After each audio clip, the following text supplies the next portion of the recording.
We got one of our favorite people back here at the Art of Hitting channel. Welcome to the Art of Hitting channel. Today we're going to be talking to Mike Dill again. There's always time for Mike Dill here in the dugout or in the Art of Hitting channel. Mike is a knowledgeable player, and he wants to share a little bit. We caught him at the Bear shootout or challenge cup, whatever they want to call it, where they're getting all the bats out there and testing them all out. Well, Mike was there, and he shared his thoughts about what it's like for him to get in the box and prepare. We're going to talk about, let's listen. Holy shit, we're going to talk about your shoulder, dick. Goddamn. Like grabbing a piece of iron. Yeah. But Mike, you walk in the box. What's that like for Mike Dill? What's your mental attitude walking into that box? First thing, it all starts on the on-deck circle. I go out there. I actually swing a heavy stick 3 times, and I do that to warm up. But then when I'm swinging the heavy stick, I literally come here and I do where you have that drill where you kind of hit. So I swing here. Now, what's that do for you? Just keeps you just mentally to keep your back. Yep, so you're not out wide. Yep. So I'll swing 3 times with the heavy stick right here, just to remind myself, loosen myself up, and then before I get in the box, I'll actually do the same thing. I'll take 3 hard swings right here, game swing, to remind myself, speed my body up, speed everything up, be ready to go. I do that, do 3 there. Well, I'll make me 2 batters away, and then I'll take 3, and it just kind of gets me locked in. I just block everything out, and then I know, thinking about what my situation, what am I going to do when I get in there? I've got a game plan. I've got one of 2 plans. Is it a base hit or is it a home run? What am I going to do depending on what the guy in front of me is doing, circumstance. So that really helps me just mentally get locked in. And then when I get in the box, I've got a game plan. And then I think the real secret to being successful with that is you got to be able to know you can go 2 different places with a pitch when you're in there. So I know whatever the pitcher goes, I can get a hit one of 2 places. And that's my game plan to go. And that's kind of the way I take it. So does this all register when the ball comes in? Like, for example, the ball's coming in, does your mind, you're not really thinking, you're like on remote control here, right? Because you see this ball and say, oh, I know I can drive this through the 5-6 all day long. So you take it to the 5-6. Or you see one comes in and say, oh shit, it's right up in my wheelhouse. I'm gonna take this to the motherland out of the park, right? Yeah, and plus the other thing I do is I watch what the pitcher's doing, and I try to get myself an account to be successful. And I go up there looking to attack. I'm not going up there looking to take pitches. I'm looking to attack and I'm going to be the aggressor. I'm not going to let the pitcher get. Now, if he throws me, for senior ball, obviously, if he throws me a 12-footer that's way back, I'm going to take it. But if I go up there and it's the first pitch, and he throws me about a 6-footer, it's middle half in, and I'm going. I mean, I see no need to take pitches if it's what I want. I see. And then, one thing I just taught hitting clinic today for SSUSA over in Winter Haven and everything, is I asked the question, I said, okay, you got a 3-0 count. I'm asking the campers, what do you do next pitch? I said, how many people are taking that next pitch? They're all going, me. And I say, no, you don't do that. I say, if you're going to do that, stay home and cut grass, okay? You go up there, you be aggressive. If it's 3-0 and you're looking for, to hit a home run per se, if he throw me a 6-footer that's middle half in, I'm going first pitch. But the thing is, and credit Bob O'Brien, he taught me this, every pitch is hittable, but not every pitch is drivable.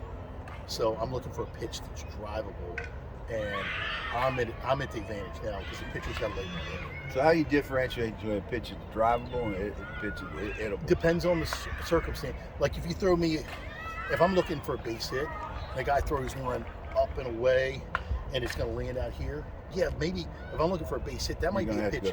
I'm going to go to right field, but the pitcher's doing me a favor because he's laying it out there for me, so I can just flick it over there. That's not the pitch I want to hit out of the park. But if I'm trying to keep it in the park and he throws me that cookie right in here, where if I turn on it, I might hit it out for an accident. I don't want that. So really, the situation is going to dictate, and the situation and the pitch is going to dictate what I do.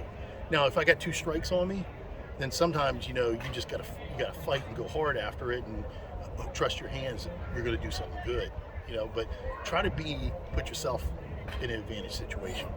Yeah, I find myself personally, I'll get up there and say I'm gonna go to right field, and that become my enemy because I'll be looking for that pitch. I want to go to right field, and they give me a pitch. I know I could have put that through a 5-6 hole. I didn't take it, and it was a strike. So now I'm got to hit his pitch, and you know I might be able to hit it to right, I might not, you know. But I get myself in a hole. What you're saying is be aggressive. You see that pitch you can hit, you want to hit it. Is that what you're saying? Yes, and then something else, and we can't really do it because they're hitting rate. I stand off the plate, so that way I stand far enough off the plate, so when I'm extended, the outside of the bat is hitting. I can still get the outside corner, but it looks like when somebody's pitching to me, I'm way off. And what that allows me to do, as a senior player, and this is something else I teach a lot of. As a senior player, we get slower as we get older, and you know, sawed off. You know, you're going to get sawed off. You're going to get jammed on pitching. Standing off the plate enables you to clear your hips and your hands to handle the inside pitch. It gives you an advantage there where you can handle it, but it also gives you the advantage where you're so far off the plate that you can take that inside corner pitch and go inside out, and it gives you so much room to work. You could drive it that way. Yeah. So it just puts you in a better position to be successful. Now, where do you know? I was interviewing Greg Cannell. Okay, I think it was Greg that said he stood back in the back of the plate, which is unusual. Yeah. Okay, most guys stand up, and you know he stands back, and he's got a lot of success. I gotta see a lot of his swings on the plate. He is arguably going to go down as the greatest hitter in Major World Series history. Really? Yes.